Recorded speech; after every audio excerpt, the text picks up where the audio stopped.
Final speaker for this panel, Serhii Plokhii, who's a Mikhailo Hrushevsky Professor of Ukrainian History at Harvard University. His research interests include the intellectual, cultural, and international history of Eastern Europe, with an emphasis on Ukraine. And among his publications, there are the following titles: The Cossack Myth, History and Nationhood in the Age of Empires, published in 2012, Yalta, the Price of Peace, 2010, Ukraine and Russia, Representations of the Past, published in 2008, a book published in 2005, Mikhailo Hrushevsky and the Writing of Ukrainian History, and his most recent book is called The Last Empire, The Final Days of the Soviet Union, which was published last year and is already winning a number of prizes. And the discussion will be about the way to write and teach Ukrainian history in the 21st century. Well, thanks a lot. Thanks for the introduction. Thank you for invitation. For me, this is, in some strange way, this conference is a continuation of the previous conference that I attended here in Cambridge. It was organized by Rory Finnin. It was on Hrushevsky, but it was the most unusual conference on Hrushevsky that I ever attended. It included Lukasz with Polish perspective, and Robert Frost was there, so it was very non-Ukrainian or very kind of ecumenical look and holistic look at Hrushevsky. So this Polish-Ukrainian conference, from that point of view, again, I look at it as a continuation of what started back then. There is, however, some participants are the same. The topic again, are closely connected, but there is one major difference, and difference with which we live now for a year and a half, and this difference is called war. So every day we get news about people killed, so there is a war, and that changes a lot, or if it hasn't changed yet, it has to change a lot. What happens and comes with the wars is, of course, the national mobilization and patriotic mobilization and the rise of nationalism.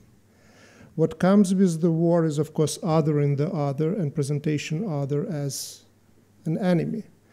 We can have all sorts of theories and nice ideas and be politically correct, but the process of the formation of nations includes all these issues against we as members of academia rebelled and can continue to rebel. But this war is also an opportunity. This war especially is an opportunity, in my opinion, for relaunching Polish-Ukrainian relations in many ways, but also in terms of narratives and in terms of look at history and interpretation of history. There are very good political alliance or forces in general and good preconditions to think about this war as an opportunity for Polish-Ukrainian relations rather than something that can bring things only negative and things bad. For that opportunity not to be missed, again, I think that we are as intellectuals, as historians, as people who speak to media, who are invited in the last year and a half to TV and radio program to a degree that wasn't the case before, have now a unique opportunity to influence public opinion, to influence the opinion of political elites and broader population at large. For that, of course, we have to figure out what do we want, where we are heading, and what we are trying to leave behind. And my presentation of today will be in this very broad and ambitious context and frame, but it will deal with one very specific issue, and I think that every historiography, every group has to start this revaluation with itself and with looking and taking account of what is there in the tradition that maybe precludes us from relaunching these relations and starting a different type of a dialogue. So I'll start with the Ukrainian tradition and Ukrainian historiography, leaving the rest to again, my colleagues, again, in Ukraine, in Poland, in Britain, in US, and so on and so forth. So my focus of attention will be what I consider and what I believe is predominant paradigm in Ukrainian tradition and Ukrainian historiography in interpreting Ukrainian-Polish relations and looking at Poland and Poles in very specific terms. And that paradigm, I call it the oppression and victim type of paradigm, where Poland and Poles emerge as oppressors and the Ukrainians as victims, and what that would lead to would be eventually violence that would be justified through the history of oppression. And this is something that is very familiar to us when we look at some narratives of the UPA in Ukraine and the problems that it causes in relations between the two countries. Well, what I'll try to show is that this paradigm in general, which is more familiar through the interpretation and debates over UPA, that it has actually deeper roots, and that it constitutes really the mainstream in Ukrainian interpretation of relations with Poland. And for me, the story really begins on a December day of 1648 with Bogdan Khmelnytsky entering Kiev and the students and professors of Kiev Academy welcoming him as a liberator of a nation, but also liberation from the Egyptian captivity. Something the theme that appears already in his earlier writings and letters of that time. So the inspiration, the immediate inspiration, is of course a Bible and comparison of the Ukrainians to the Jews and then Egyptian captivity versus Polish captivity. This was a major change really in thinking and interpretation of relations between Poles and Ukrainians or Ruthenians, because if we would look at another very important text of the 17th century, and this Sakian Sakovich's verses on the burial of Hetman Konashevich Sahaydachny, we see a very different themes and motives. First of all, this text is very much influenced by Polish historical writing. The idea that the Cossacks are continuators of the Kievan princes who go and attack, go on the Black Sea and attack the Constantinople or Istanbul was lifted from the Polish chronicles and from Bielski Chronicle in particular. But there is also this vision and presentation of Sahaydachny as the member of Polish nobility, of Polish Szlachta. He is presented as rycerz, as a warrior.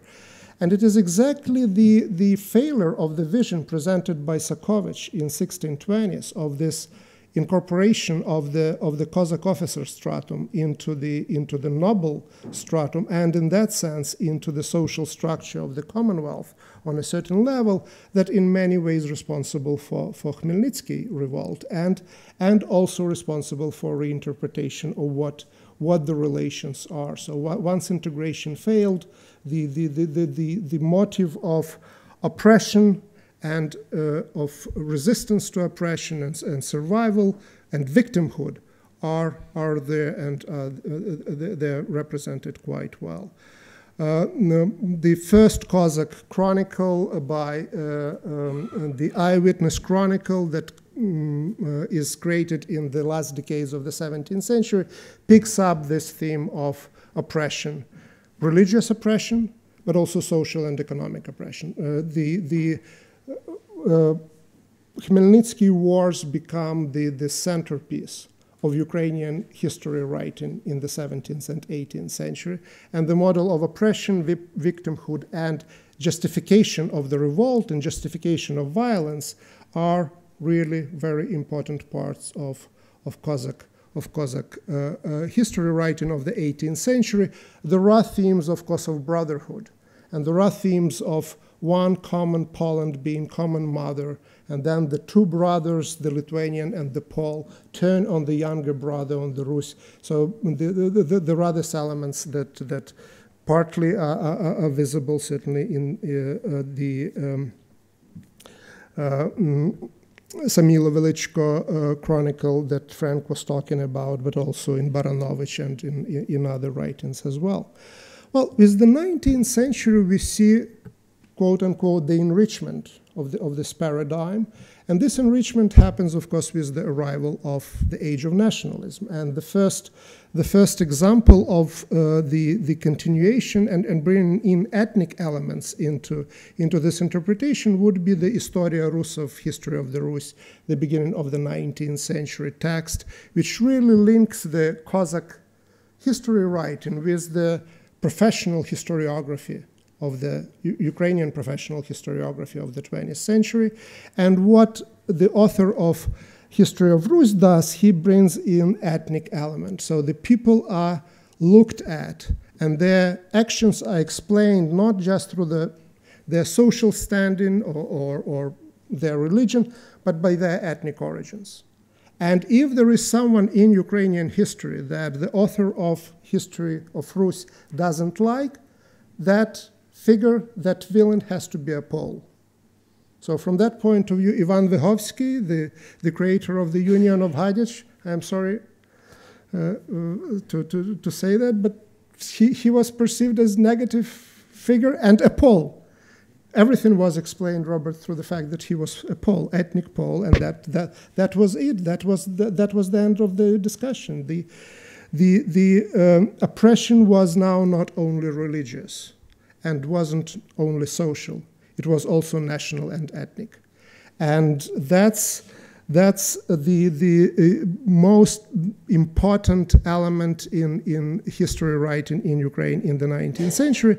The period, the pan-Slavic period from that point of view, and Shevchenko, and Lukas showed us wonderful verses of Shevchenko, was really a relatively short period, and really was, if you look at the entire 19th century, it was outside of the mainstream. Mainstream was defined not just by Ukrainian tradition and not just by bringing in ethnic or ethno-national elements, but also by the imperial struggle for the right bank in the wake of the two Polish uprisings. And what you see is that we have this all-Russian narrative where the Ukrainians are incorporated and treated as part of the Ruski Narod and a part of the Russian nation, which stress and reinforce these elements. 19th century brings one more theme and one more topic, and this is populism, which, surprise, surprise, of course, acts toward reinforcement of the same vision of oppression, but with the social elements and relations between the Polish and Roman Catholic landowner and Orthodox or Uniate, Ruthenian or Ukrainian peasant becoming really the center of populist Ukrainian populist historiography. And of course, again, no change of paradigm. Whatever new ideological trends come in, they reinforce and enrich and may longer the list of this elements that still fit the same paradigm. The 20th century, of course, brings communism and nationalism. Communism in Ukraine is very much follows, or interpretation of history very much follows into the populist interpretation. It picks up exactly where the populists left. There is no working class in the 17th century Ukraine, so you couldn't write history from that point of view. So peasantry becomes the main focus, and populist ideas become very important. And as nationalism enters the scene in, especially radical nationalism in the 1920s, of course, whatever was professed in the 1920s in terms of the national paradigm and national, again, opposition and oppression becomes even stronger. But interwar period, apart from communism and nationalism, brings also something, a very hopeful sign when it comes to Ukrainian interpretation of Polish history and relations with Poland. And that sign comes in the writings of Vyacheslav Lipinski, who does a very interesting thing. He tries to cross the divisions that were brought by previous generations of historians who interpreted Ukrainian history in religious terms and then also in social terms. He tries to claim back for the Ukrainian history the nobility, the shlachta, that populists declared that they betrayed the Ukrainian nation, they were completely lost. So what you see is bridging, for the first time, it is Lipinski, and he starts that in 1912, and then in 1920 that starts to think about Ukraine as not necessarily Orthodox or Uniate, but also they can be Roman Catholic and not necessarily as peasant, and in that way oppressed in all these many ways, but also Ukraine that would constitute not only the princes of Kiev and Prince Volodymyr, but also people like Zhechevsky or Krychevsky, and from that point of view, Vyhovsky is rehabilitated in a certain way as well. So we see the interesting beginnings in the interwar period, exactly at the time when the relations, especially in Galicia and Volhynia, between Ukrainian minority and Polish state become extremely tense and come eventually to open conflict. World War II was, of course, the kind of war that did tremendous damage to interpretations, to the relations between the two groups, but also to interpretations and reinterpretations of history. And the process of kind of building the bridges on the new basis, they really begin and start outside of Ukraine, from the Ukrainian side. And Frank Sisson was talking here about the phenomenon of Harvard in the 1970s and 1980s, and it is indeed crucial. Because in Ukraine itself, after the war, you see the return of the old Russian paradigm with the celebration of the 300-year anniversary of reunification of Ukraine and Russia.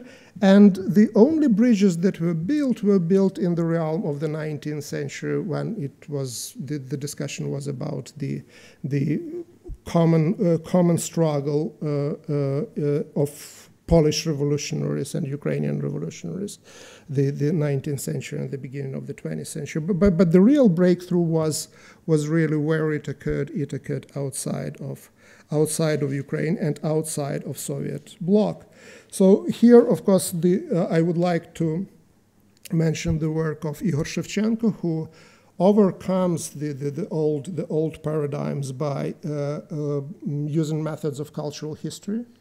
So once in a sudden, the Polish role becomes not of oppressors, but and not exactly civilizers, as the model was from the Polish side in the 19th century, but something really very important for understanding Ukrainian cultural history and Ukraine as performing function of this westernization of Russia in the 17th and 18th century.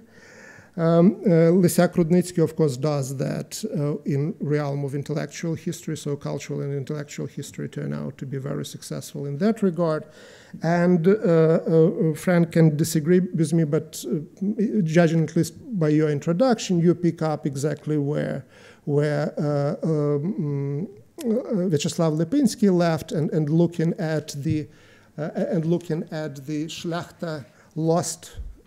And certainly left outside of the Ukrainian narrative of the 19th and 20th century, looking at Kisil and his attempts to somehow stitch together, to glue together these two parts of his homeland that were split by the Khmelnytsky uprising. Well, there is, however, one interesting thing to keep in mind about this group of here, Frank, I exclude you, but the older generation of historians like Shevchenko and Lysiak-Rudnitsky and also their Polish counterparts, they all went through in one way or another, through the trauma of World War II. But they went out of their way to write about things that didn't deal with that. Try to build bridges and rebuild relations that were broken during the war by looking at 17th and 18th century and 19th century. So there was a taboo in a way, or at least the way how I see that. The events were too close to them, they wouldn't touch them. So the beginning of this reinterpretation and rethinking of Polish-Ukrainian relations that start in the 60s and 70s and 80s outside of Ukraine don't touch upon the experience of World War II. And that vacuum and refusal on a certain way for some very good reasons of people who were predisposed to building these relations, had intellectual potentials and had authority in the community, the fact that they didn't touch that of course opened after 1991 when for the first time there was allowed all ethnic groups, and Ukrainian in particular, were allowed to talk about the injustices perpetrated against them in the course of the 20th century and in the course of World War II. What we see is really this explosion of individualistic memories, and also, very interestingly, return of the idea of oppression and victimhood and justification of violence as a result of that is really set up already very early in Ukrainian narrative. From that point of view, I agree with what Slavko Hrycak said in terms that before Polish-Ukrainian reconciliation, there has to be Ukrainian-Ukrainian reconciliation. But it's interesting that for both sides of Ukraine, Eastern, Western, or how many Ukraines we count, this narrative that I just presented about oppression and victimhood is something that unites them, that is part of their common intellectual tradition. So where do we get from here, and how, if we will not spoil this opportunity, this chance given by really tragedy, but turn it into something at least slightly positive in Polish-Ukrainian relations, where should we move? What should we do? And again, I'll be talking here about more like a vision and desiderata than some specific plan, and again, limit it only to the Ukrainian side. But what is quite obvious for me is that the two types of integration in Ukrainian history writing should take place. The first one, or they don't have be specifically in that order, but anyway, the first one would be an integration of the Poles and Poland and Polish culture in Ukraine and Ukrainian narrative. So the refusal from the treatment of people who turn of Kisils as something that is lost, as betrayers, and the important part of Ukrainian history, as one of the yesterday's movies and documentaries showed us. Well, another type of integration, that is an integration of Ukraine and Ukrainian culture into a broader Polish context in which they lived for most of their history, and the context that continued there and was there after the partitions of Poland, with certainly Polish economic, social, and especially cultural domination of right bank and good part of Ukraine. So these two integrations is something where I think that Ukrainian historians can start. And my hope is that at the end, where we can end up is the change of the paradigm of oppression, victimhood, violence, to a paradigm where we would start to think about Ukrainians and Poles, and from that point of view, Ukrainians and Jews and others as neighbors. Because most of people about whom we think and write, they experience their life, or most of their lives, in this particular capacity. So again, returning to where I started, I think that these tragic events that are happening today, this is for the first time since World War II that we see a major European power annexing territory of a sovereign state, not just invading, but annexing it.